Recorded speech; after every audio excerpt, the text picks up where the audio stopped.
but at some point the math is the math. And I think we can do a better job using that information. It reinforces my belief that I have the best constituents.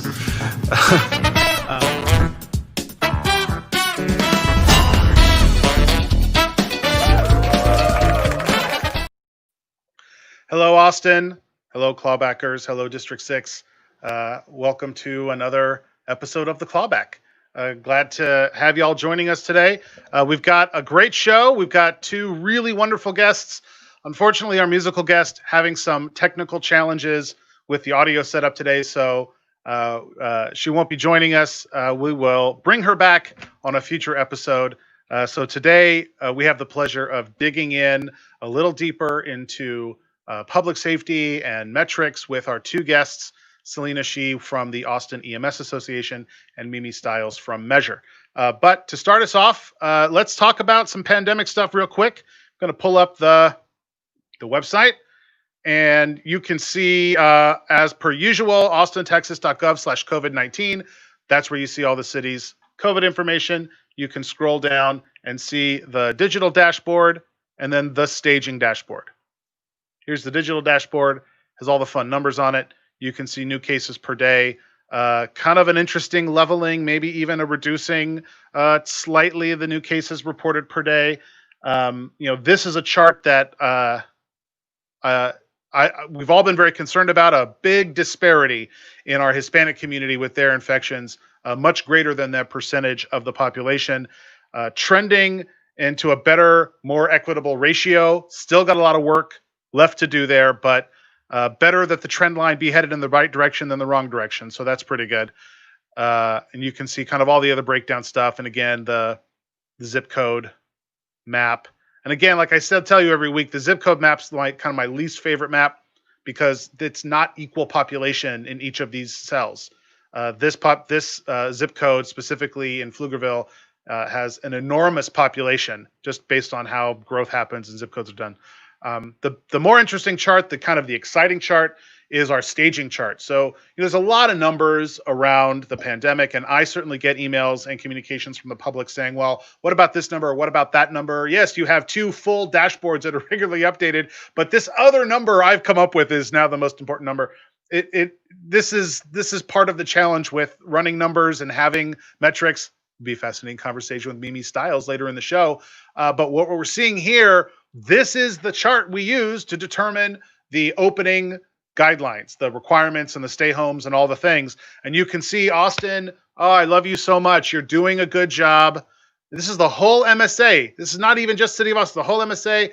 We are wearing our masks. We are taking precautions. We are staying home to the extent that we can. And you can see that curve. I'll blow this thing up. You can see that curve is starting to come back down, back into mid-stage 4. It's headed in the right direction. And ultimately, this is about hospital admissions. So like I said, there's a lot of numbers around a pandemic, but this is the one that cannot hide.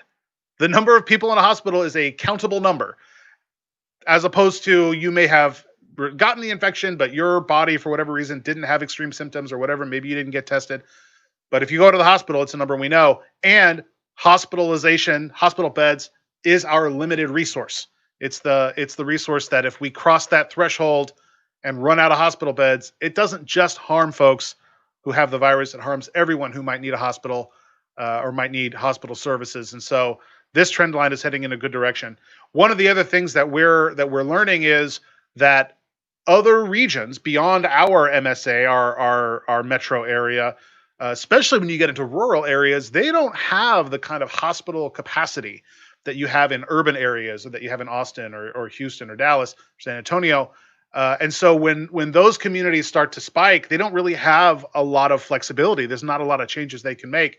And we've already had requests from some other rural parts of the state to have patients come in Austin and use our hospital capacity. So the better we do, Austin, the better we might help the whole state of Texas. And, there's a lot of stuff that we do at the city. I'm going to take this down because I think we've seen enough. There's a lot of stuff that we do at the city of Austin that is bigger than just the city of Austin. You think about the climate change work that we do and the environmental work that we do, trying to shut down polluting power plants and such. It has a much broader impact than just on the city of Austin. And here we are again in another place where if we do everything we can to wear our masks and to stay home, we actually are going to benefit a lot of folks even beyond our metro area. So good work to be done. The other thing, yesterday, I am mostly coherent today. Yesterday, we had an all-day, all-night budget public hearing. It started at 10 a.m., and we took public testimony all the way almost to midnight, sitting in my spare bedroom, staring into this camera, listening to testimony from the public on the budget, and a lot of it based on the police portion of the budget. Clearly, a big topic for our community.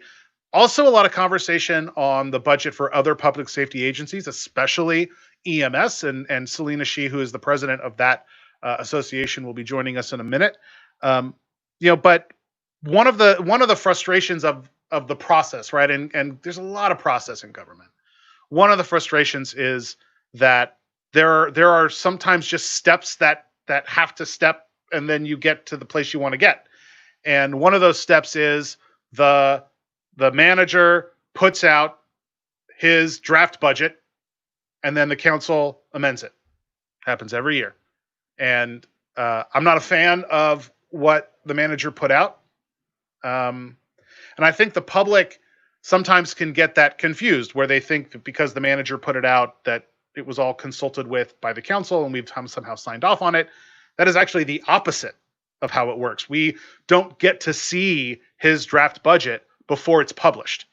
We then work on it after it's published, at the same time it's published for the community. And so there's a lot of work going into how we want to make adjustments, significant adjustments to the manager's proposal heading into budget adoption in August. And then that adoption happens in 2 weeks, but it is by far not the only time we're going to be talking about the budget. In fact, normally what is an annual process, and it used to be a process in September, and then the legislature changed the law last year, and now we got to do it in August. There's always something the state is doing that's making this job more difficult. We are going to continue to work on this budget moving forward. Some of the proposals and ideas that are being discussed in the community are substantial, and it's going to take time to, even if we had the plan ready to go, you got to hire staff, you got to recruit them, you got to train them up, you got to get things implemented. And so we're not going to just look at this as a once a year conversation. We're going to continue this conversation moving forward. And hopefully what you'll see starting next week is more concrete proposals by the council on how we want to see things move.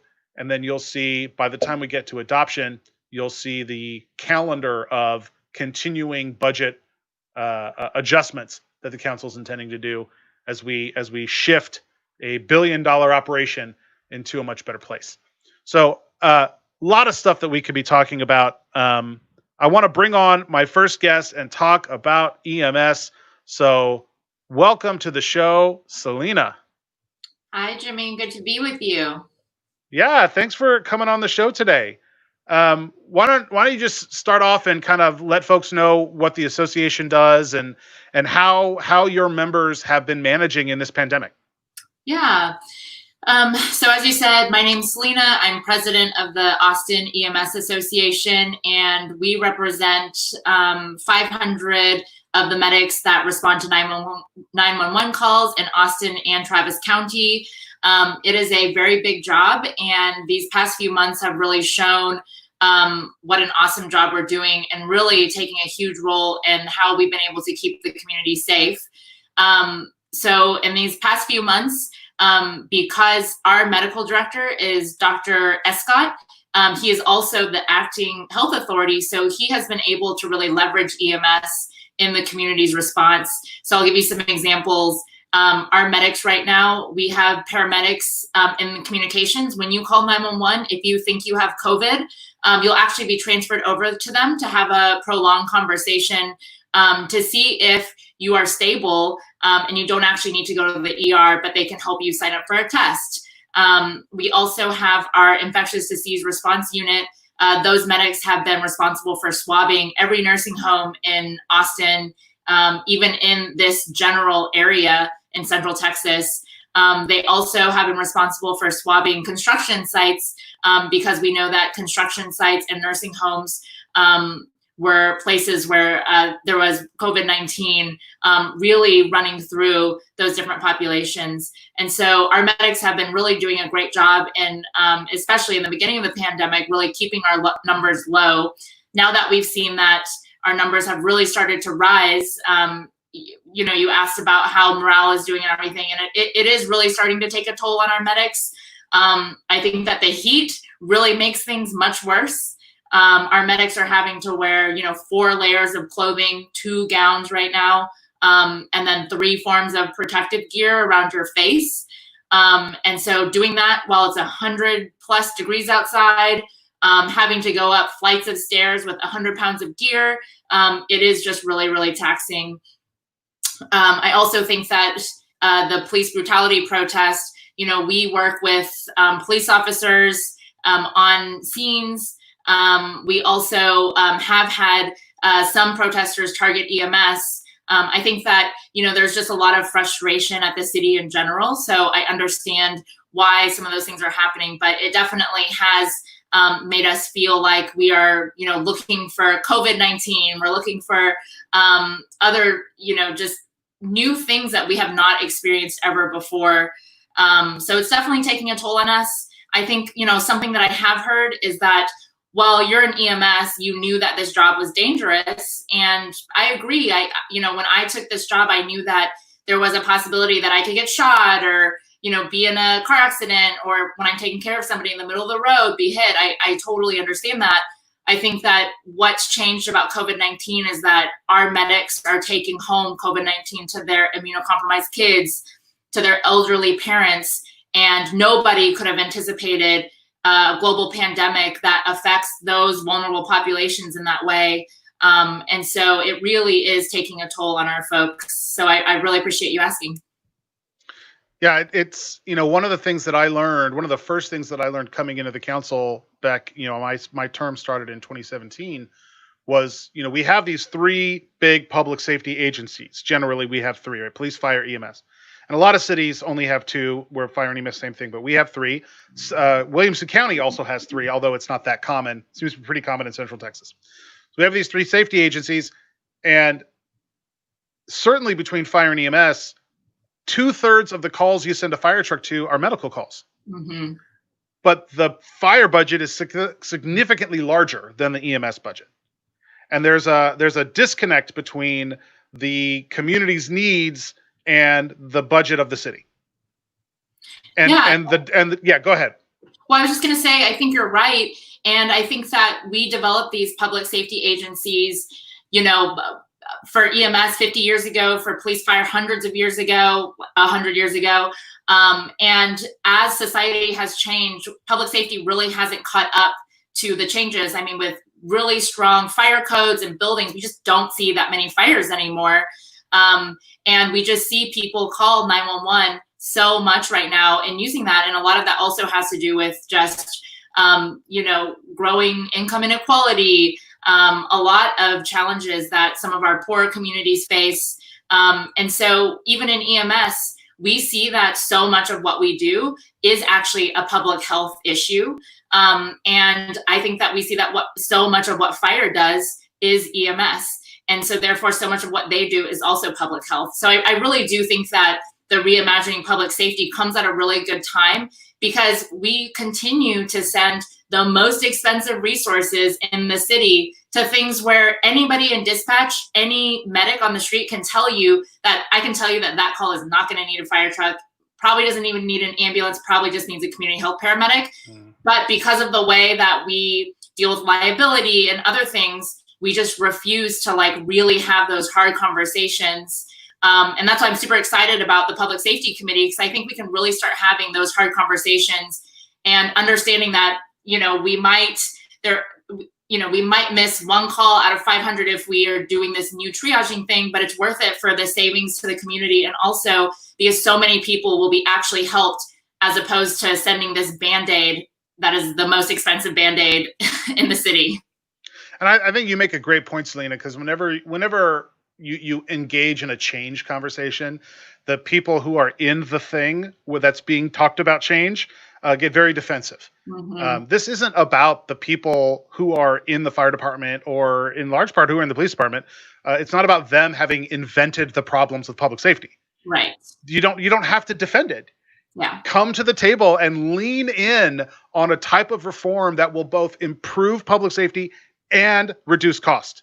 Yeah. Both of those things can be done. And it is on some level kind of like old school business process management and efficiency work.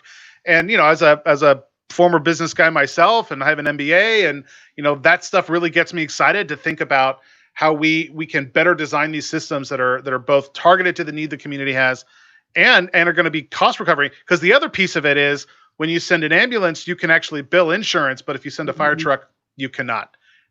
And not only is, police budget, obviously it's a big conversation. Mimi and I'll dig into that more. Big one up here, but even between fire and EMS rate straight up budget is smaller. And then like almost half of it is cost recovered through insurance. I mean, there's just so much good work to be done. Describe your reaction to the budget the manager put out, and then tell folks what your association is asking for. Yeah. So, City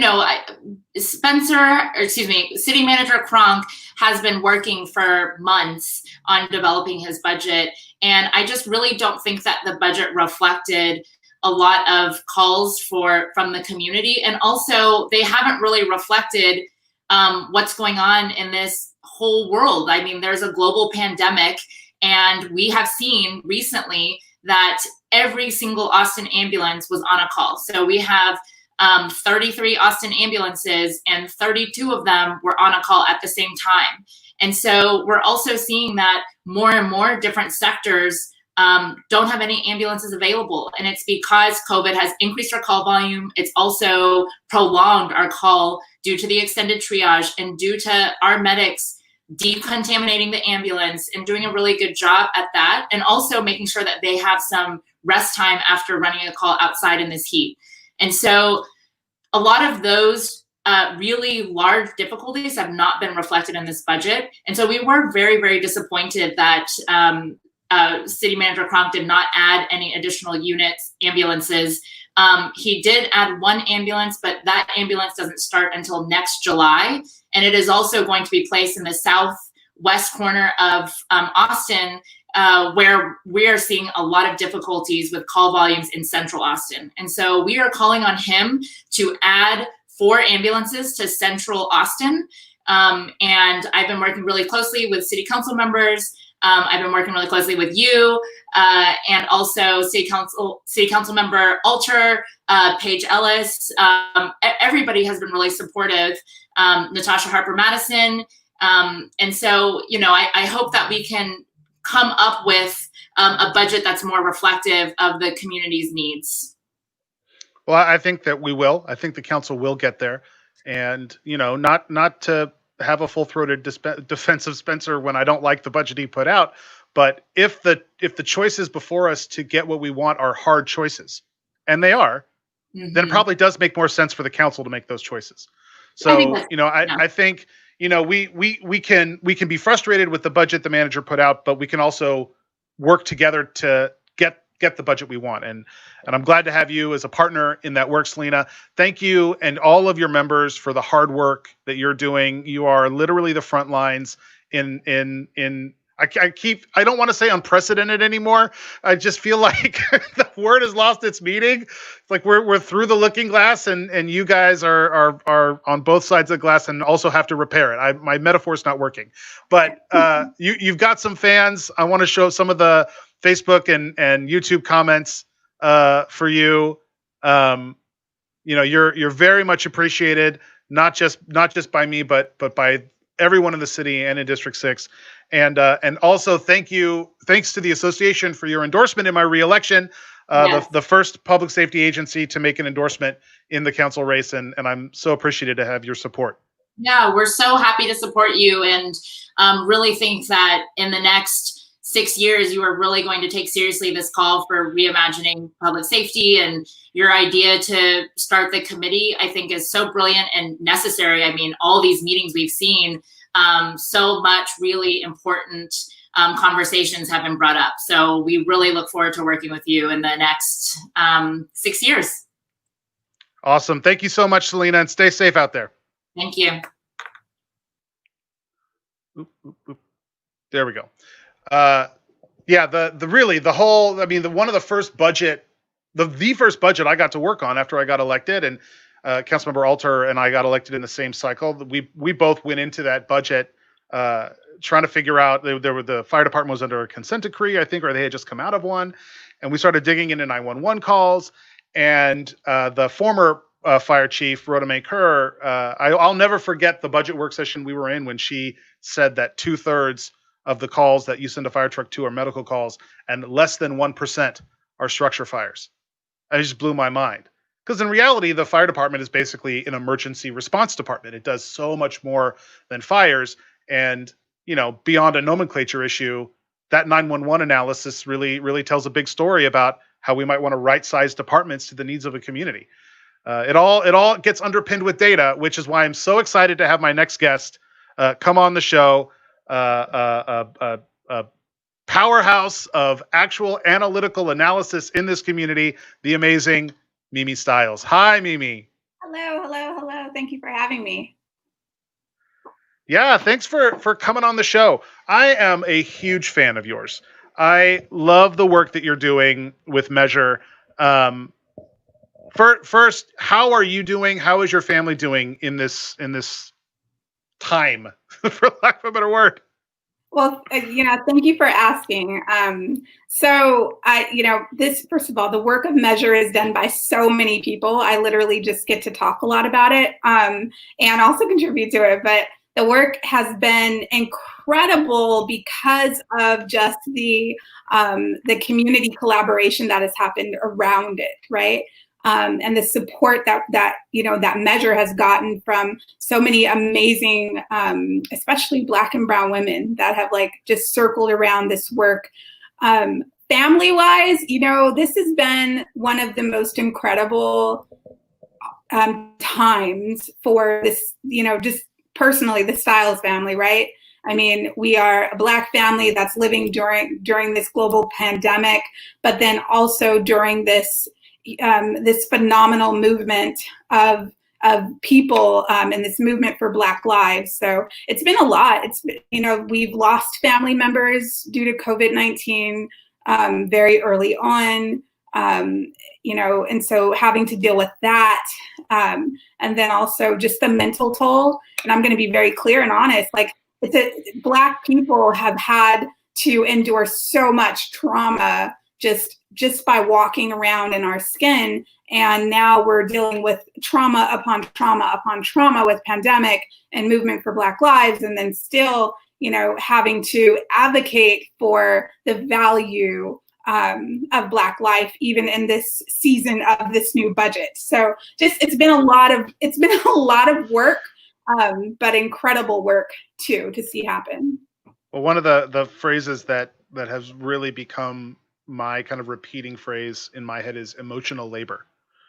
And the amount of emotional labor Black folks have and still take on, and the role that white folks need to play, and to not be burdening literally everything on our Black friends, as it were. I know some white folks do that, but part of the reason why I'm proud to be the chair of the Public Safety Committee in this moment is get to advocate and elevate voices, but not burden them. And it's a fine line, but I'm glad to have you on the show today to kind of dig in a little bit into the police stuff. But first, I mean, when did Measure begin? What is the origin story of this organization? Yeah, that's a good question that I love to tell the story. So back in the day, around 2015, I was working with Austin Justice Coalition, Chaz Moore under that organization, and he threw me on a panel about community policing, right?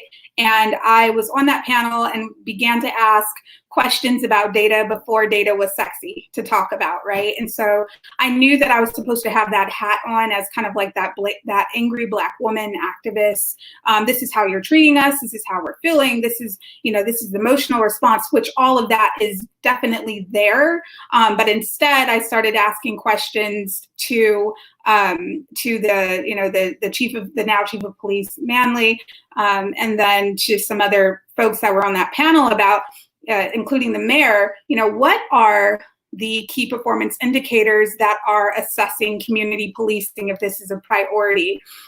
Who is taking these surveys that are saying that, we have a 70% or so approval rate of policing in Austin?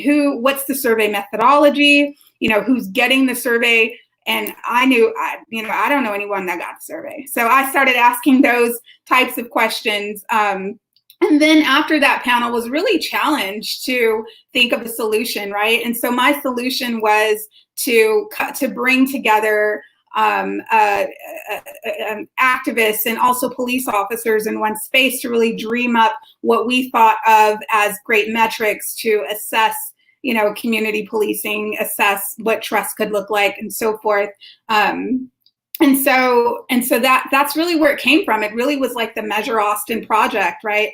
One of the metrics that we established during that process was like, all 100% of police officers receive implicit bias training. Now, this was before Measure really took a nose dive into evidence-based policing, right? Like, we now even question, that type of training. But that metric was accepted, and it was a process of kind of getting that going at APD. And so that's really how it started. But then we really started thinking deeply in our organization about what it looks like to heal our community, right? And it can't just be focused on criminal justice. It also has to be focused on economic justice, on health justice, on education justice. So we really started working in those different spheres of how our community is being impacted.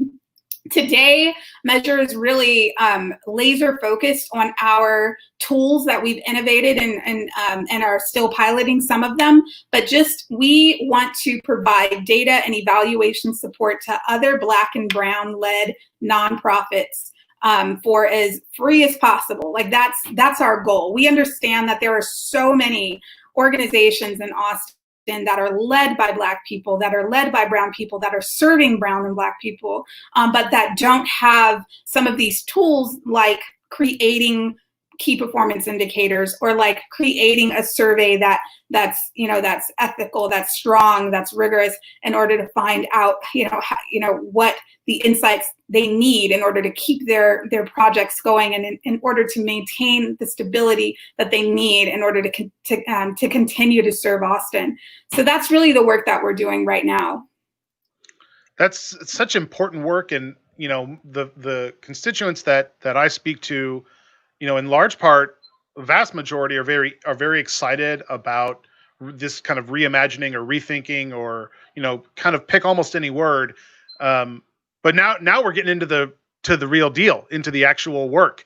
And I think it's so interesting to hear you describe how even Measure's work has evolved as you kind of jump into one thing and think, well, that sounds fine, and then you start doing it. Go, whoa, we can go deeper, we can go more, we can get better, and it's almost a continuous improvement process that I think we're about to engage in.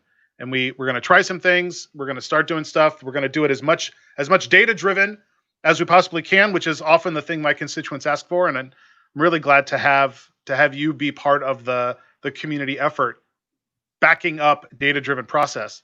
So rather than asking your reaction to the manager's budget, which I think would be obvious, what are you hoping, Mimi, you Measure? What are you hoping to see in this budget process moving forward? Well, I'm going to tell you one thing, right? So I'm going to first be a cheerleader for Selena and the work that she's doing. I want more EMS trucks. Like, I mean, that to me would be a measure of progress, like right then and there, right? And with her on this show, I really appreciate you having her because, she's the service that they perform is so vital to the survivability especially in this moment, right? Like we even know that at-home deaths have increased per some of the information that we've received, right? So like there are, and we also know like who is being most impacted by this. First, our brown brothers and sisters, right? Then, and so we need stuff that works to be funded currently. And I know that you didn't really want me to talk too much about this piece, but like currently the proposed budget that we have does not reflect what Austin is saying, right? Which to me is very, as an advocate, as an activist, is quite frankly confusing. I mean, just recently there were Resolution 50 was just passed, right? So that means on June 11th, the council established, some racial justice related policy goals for safety outcome of strategic direction 2023. And those had some very clear goals and when you tell somebody like me about goals, I just think metrics automatically. And those were 4, right? So 0 disparity in motor vehicle stops. 0 racial disparity in citations and arrests resulting from motor vehicle stops by 2023. 0 use of force incidents per year by 2023, and 0 deaths at the hands of APD officers by the year 2023. So currently, the budget that we have does not reflect the transformation and the institutional change that we truly need in order to reach those goals, or to even begin to set the metrics needed to reach those goals. I was able to do a pretty quick analysis of some of the metrics that APD has right now on their website.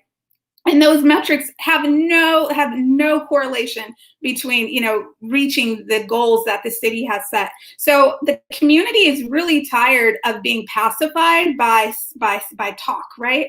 This is a moment in time where we can take an incredible leap of transformation in Austin when it comes to public safety. I don't want to talk too long or dominate too much on this conversation, but public safety even has to be redefined. And I know that we delivered at Measure a reorientation to even the term public safety and what that could look like. I'd love to be able to share that with the audience if you give me 2 seconds. Yeah, go for it. All right, I always have to ask permission. I get excited about this work. So for us at Measure Public Safety, it's a radical systems approach to the protection of life, health, or property, whereby that system is a unit, right? Almost like a computer, totally dependent on each component, resulting in the elimination and the obviation of danger to the public and to restorative community healing required in order to undo institutional racism. And to us, that is public safety. It's not just, it's thinking completely outside of the box, having this brand new understanding of the responsibility of each system of systems that operate in order to keep us out of danger. And when I say us, I mean everyone. Everyone. And God, there's so much that you said that I want to dig into, and I'm already at 33 minutes on the show, and we didn't even have a musical guest today.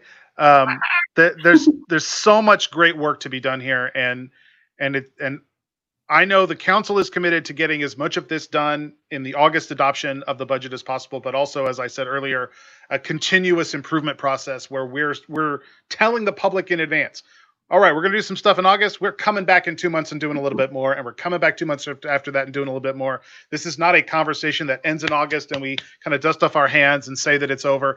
And part of chairing the Public Safety Committee is a regular schedule and drumbeat of public safety committee meetings to ensure that after we pass a thing as a council, we then make sure the staff does the thing.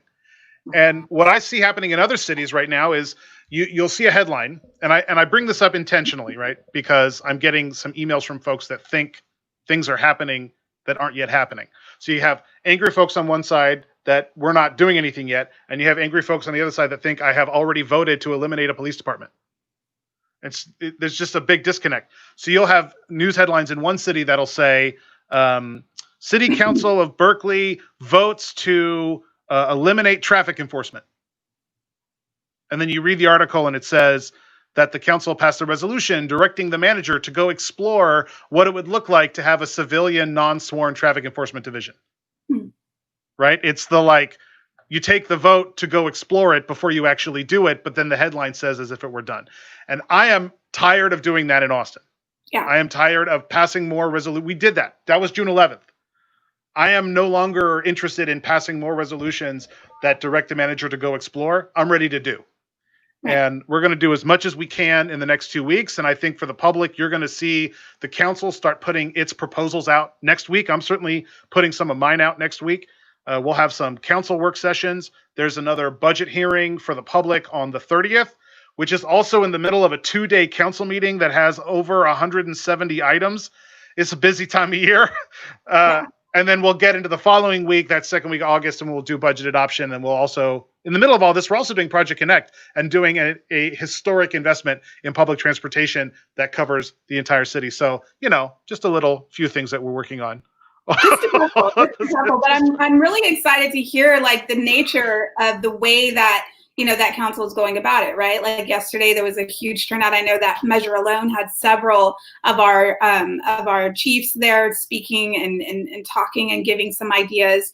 But it's really about becoming more evidence-based, right? Like doing these budget analysis to understand what does work. And the best part about it, though, is that there's so many alternatives that are working all over the place, all over the world, in fact. And it just takes us to be able to collate that data, to put it all in one place, to provide that information. And then it also takes the guts for the city to really take a leap, right? And to think differently. There's so much red tape, right, around this budget. So much red tape. I mean, you have the police union, you have this and that, you have and things like that. But this is the moment to where we say as a community, and when I say the community, that means everyone. That means city council. That means everyone to come around this idea of doing something different. We cannot allow a budget to perpetuate racism within Austin. We just can't do that. And this is the time to be able to throw down that hammer, just like this really cool hammer on this screen, and break some stuff up, right? Break some stuff up, really see where our money is going, really understand in which ways that it can go and that it can work. We know right now that Austin Police Department is not fit to handle mental health calls in the way that they have done, because it hurts people. Right? It hurts people and it's wasting money. And I say that it's wasting money because because the city does have to pay out because of police misconducts on these different cases and so forth. It wastes money. And so what we need to do now is think about what are the alternatives that do work, right? Are we fully funding these different ideas? Are we thinking about cahoots, right? Are we thinking about these different organizations, MCOT? Are we thinking about making sure that they're fully ready to go in order to intervene to keep people safe? And I'm glad you brought up cahoots. We had them at the Public Safety Committee. Remote testimony coming in a couple of weeks ago. We're doing all that great work. Mimi, thank you so much for coming on the show today. Like I said, I'm a huge fan of what you're doing and what Measure does. And to have you as a partner with the city and the council and the work, making sure we're doing evidence-based and data-driven decision-making is exactly what my district is looking for. It's exactly what I think the city needs. And you're a rock star at it. So thank you so much for being on the show today, Mimi. Thank you. I appreciate your time. Let me get that off there. Oop, oop, oop. There it goes. Yeah, so much. A lot of work, a lot of stuff to get to. I want to wrap up the show just by kind of saying, there's a lot of headlines that get spread around social media that very much sound good, but when you read the article, you realize the headline is not actually the thing. Just be thoughtful, y'all. The next couple of months as we head into November election, they're going to be full of a lot of intentional misinformation, a lot of incendiary rhetoric, a lot of over-the-top accusations and claims, and it actually doesn't take that much effort to just scratch the surface. Just read the article, understand what you're being told, understand who's telling it to you. This isn't about just listening to your elected official. This is about going and looking at the articles and what are trusted news sources. We can do this. We can do this. And I am 100% focused on getting this work done, not a paper process, not a short process, not one that gets eliminated in the future, something that is sustainable, something that is long lasting, and ultimately something that will improve public safety in this community and save money at the same time. We can do it. We can do it. Stick with me, Austin. Stick with me, District 6. We're going to get this work done. Proud to be the chair of the Public Safety Committee with my colleagues to help lead this effort moving forward. Austin, you're doing a great job on the pandemic. Keep it up. Wear your masks. Stay home. We're going to get we're going to get through all of this stuff together, y'all. You're doing a great job. And and one more thing, right? If you want to see a sneak peek of a new show I might be contemplating, check out the Big Tent Party from the Travis County Democrats. They're going to be on Saturday. And if you're watching this show after Saturday, it was on Facebook Live. You can go back and check it out. And then, of course, go to my website, jimmyflanagan.com/support. Show your support for my reelection that's happening in November. You can also make a donation to support this show and support my council reelection that happens in November and all the other elections that are going to happen in November, too. A lot of work to be done there as well. It would be great if there was like at least 1 week where the list of things to work on was the same. But every week the list seems to get bigger. It's wild, y'all. Stick with me. We're going to get the work done. Y'all stay safe out there. Bye-bye.